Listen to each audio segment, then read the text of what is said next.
அண்ணா பல்கலைக்கழக பாலியல் வன்கொடுமை வழக்கில் குற்றவாளியாக அறிவிக்கப்பட்ட ஞானசேகரனுக்கு சற்று நேரத்தில் தண்டனை விவரம் அறிவிக்கப்பட உள்ளது.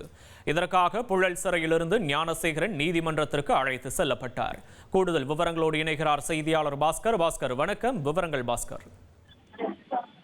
புழல் சிறையில் அடைக்கப்பட்டுள்ள பாலியல் குற்றவாளி ஞானசேகரன் பலத்த பாதுகாப்புடன் நீதிமன்றம் அழைத்து செல்லப்பட்டார். அண்ணா பல்கலைக்கழக வளாகத்தில் கடந்த டிசம்பர் மாதம் 23ஆம் தேதி மாணவி ஒருவர் பாலியல் பலாத்காரம் செய்யப்பட்டார். இந்த சம்பவம் நாடு முழுவதும் பெரும் அதிர்வலைகளை ஏற்படுத்தியது.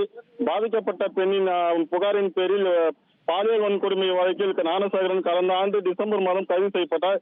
இந்த பாலியல் வழக்கை சிபிஐக்கு மாற்ற வேண்டும் என கோரி தொடர்ந்த வழக்கை விசாரித்த சென்னை உயர்நீதிமன்றம் கடந்த டிசம்பர் மாதம் சிறப்பு புலனாய்வு குழு அமைத்தது.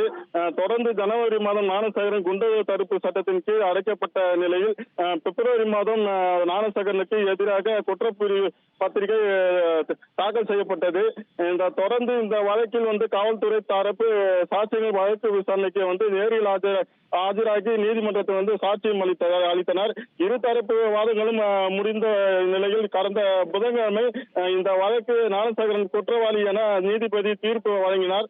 தற்போது ஞானசேகரன் தமக்கு தந்தை இல்லை எனவும் உடல்நல பாதித்த தாய் மட்டுமே இருப்பதாகவும் 8ஆம் வகுப்பு படிக்கும் பெண் குழந்தை உள்ளது எனவும் தமக்கு குறைந்தபட்ச தண்டனை வழங்கிவிட வேண்டும் என நீதிபதியிடம் முறையிட்டார்.